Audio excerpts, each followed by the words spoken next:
Bom dia, boa tarde, boa noite para você, amigo e amiga, que tem assistido os nossos vídeos aqui em meu canal do YouTube.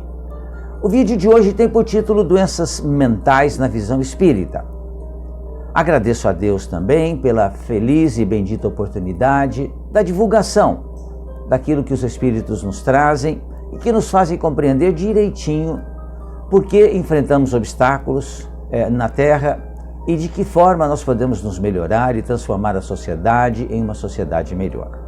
Doenças mentais na visão espírita. A ciência tradicional da Terra não sabe ainda realmente o que provoca a doença mental.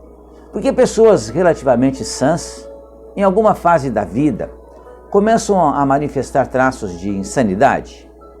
Porque outras já nascem doentes e ainda porque tantas se curavam sem razão aparente. A psiquiatria tem estado atada, é verdade, pelos limites do cérebro, pelas barreiras do corpo material, fonte que sabemos não é a origem principal da doença, mas sim a manifestação de algo que é externo a ele, o corpo físico.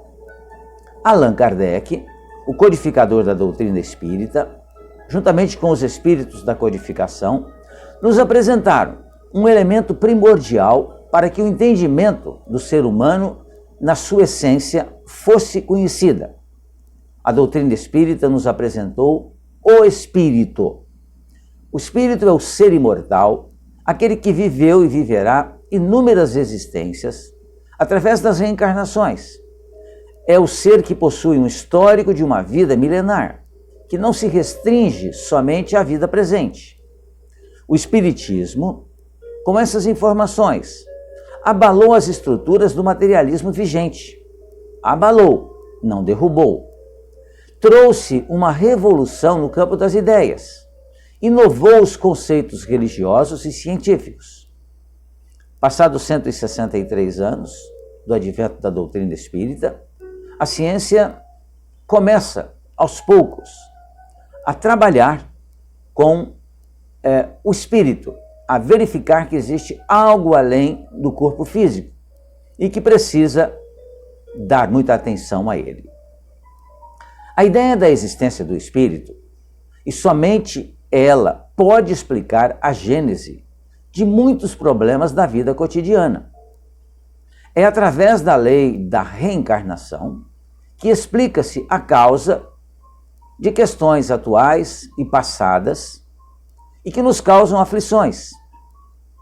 Nos fala também que, como seres imortais, somos frutos do que fizemos anteriormente, em reencarnações anteriores, ou nessa mesma reencarnação.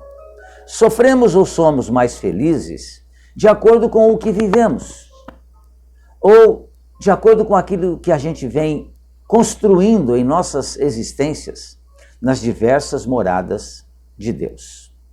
Uma das ideias mais importantes introduzidas pelo Espiritismo foi a lei de causa e efeito, que empresta, de certa maneira, da lei da física a lei de ação e reação. Porque, muito embora não sejam exatamente a mesma coisa, mas são muito parecidas. A lei de ação e reação significa que você faz uma coisa e você toma de volta, quase que de imediato, uma reação. A lei de causa e efeito, ela é quase isso. Mas a lei de causa e efeito é uma lei onde existe a misericórdia de Deus. E nem sempre nós, então, os que causamos alguma coisa, temos o efeito de volta da mesma forma. Porque Deus é misericordioso, Deus é bom, Deus nos entende, tem dó de nós. Então nós, certamente, temos que colher o que plantamos. Mas muitas vezes Deus, pela sua bondade, observando o nosso esforço, o nosso trabalho e nossa melhoria, Ele faz com que a nossa dívida, que é sempre muito grande, seja diminuída. A lei de causa e efeito nos deu uma amplidão de visão que nos ajudou a compreender, por exemplo, que nossa vida presente é reflexo do que temos sido até hoje, inclusive de nossas vivências passadas. Nossas faltas anteriores, nossos erros passados, surgem hoje como expiações, assim como nossos acertos aparecem-nos como paliativo ou recompensa na vida atual. Plantamos sementes voluntariamente e hoje somos chamados à colheita. É uma lei natural, como falávamos há pouco. A loucura ou a chamada doença mental deve ser também encarada sob esse prisma, como um reflexo de uma atitude passada ou atual. Como se manifesta de uma forma negativa, trazendo sofrimento tanto para o doente como para a família, temos que concluir que seja reflexo de uma falta que tenhamos cometido. Não é de modo nenhum aquilo que é mais fácil nós dizermos ou queremos explicar aos outros, que é um castigo que Deus nos impôs porque Deus resolveu nos impor um castigo.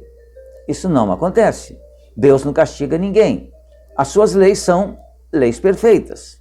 Sendo perfeitas, portanto, dá a cada um segundo o seu merecimento, segundo o seu trabalho, conforme nos explicou Jesus. O Espírito Emmanuel, assim como Joana de Ângeles, nos explicam em diversos livros que eles nos enviaram através da psicografia, Emmanuel através do Chico, Joana de Ângeles através do Divaldo Pereira, explicam que são várias as causas da loucura e que, quase sempre, são contraídas por faltas em uma existência anterior. Manuel Filomeno de Miranda, também, que escreve através do Divaldo Pereira Franco, nos fala muito sobre loucura, muito sobre obsessão. Então são autores que vale a pena realmente estudarmos para que a gente entenda exatamente os detalhes que motivam, então, as doenças mentais. O suicídio, o uso inadequado das faculdades mentais, o envolvimento exagerado com a vida mundana, que é a material, ou mesmo um progresso intelectual sem a contraparte moral, podem ser assinalados como causas anteriores de uma vida atual mergulhada na insanidade. O espírito que procedeu assim, no seu desencarne, percebe que viveu de forma desequilibrada e sente-se ele próprio um criminoso. O seu tribunal de consciência, e somos nós que nos acusamos por aquilo que deixamos de fazer, então, esse tribunal que existe em nossa consciência vê que foi o causador de uma desarmonia muito grande. E na aferição dos males que praticou, sente-se culpado. Suas faltas, todas, assim como as boas ações também, impregnaram-se no perispírito. E ele vê no processo do reencarne a única forma de reparação possível. Busca um mecanismo autopunitivo que possa absolvê-lo dos males que praticou. E como isso está impregnado em nosso perispírito, ao moldarmos o corpo físico, fazemos esse molde exatamente com as nossas necessidades de resgate, de expiação. O espírito sente que uma nova vida na Terra, num corpo portador de uma doença mental, por exemplo, poderá livrar-se do peso de suas ações infelizes. No processo da reencarnação, o espírito aplica em si mesmo, de forma consciente ou inconsciente, uma punição porque deseja evoluir e sabe que, para isso, tem que apagar os erros cometidos no passado. Vejamos que isso não é uma punição vinda de Deus, ou um veredito traçado por um Deus vingativo, mas antes disso, é um alerta da consciência do próprio espírito, que se sente faltoso com a harmonia universal, pois sabemos que ninguém foge da própria consciência. A partir do momento da permissão do reencarne e a posterior fase da concepção, o espírito passa a imprimir nas moléculas do DNA do novo corpo físico as suas necessidades e heranças. Os atos anteriores do espírito, herdeiro de si mesmo, lhes plasmam o destino futuro, que é um destino que nós vamos modificando com as nossas ações. E através do seu desejo de redimir-se, auto-aplica a pena necessária aos crimes que lhe pesam na economia moral. Na nova vida, encarnada, a doença poderá manifestar-se desde o nascimento, ou poderá ser desencadeada por uma aparente causa material, uma fixação, um trauma, um estresse, ou mesmo uma decepção. O que devemos saber é que o germe da doença mental já estava registrado no perispírito do reencarnante, estava latente. Da neurose mais simples, passando pela síndrome de Down, por exemplo, pela demência, pela esquizofrenia, a gênese é sempre espiritual. Não é o corpo que provocou a doença, mas é o espírito, através do perispírito, que provoca o surgimento da doença no corpo físico, que é o nosso veículo de progresso.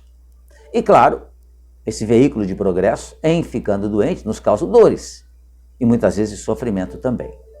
Dessa forma, cada um de nós passa por situações que objetivam sempre o progresso espiritual. E para isso, as leis divinas se utilizam do que melhor se enquadra em nossas possibilidades de êxito. E contamos sempre, sempre e sempre com a misericórdia divina.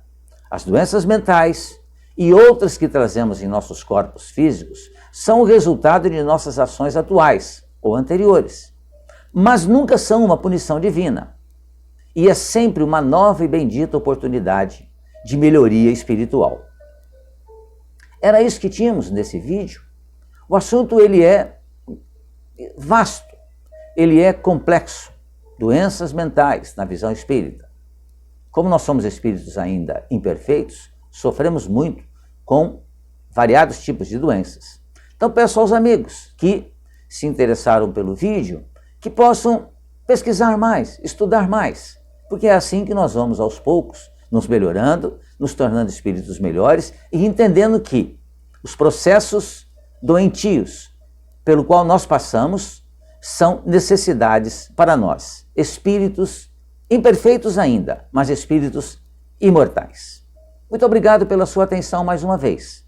Fiquem bem, fiquem em paz.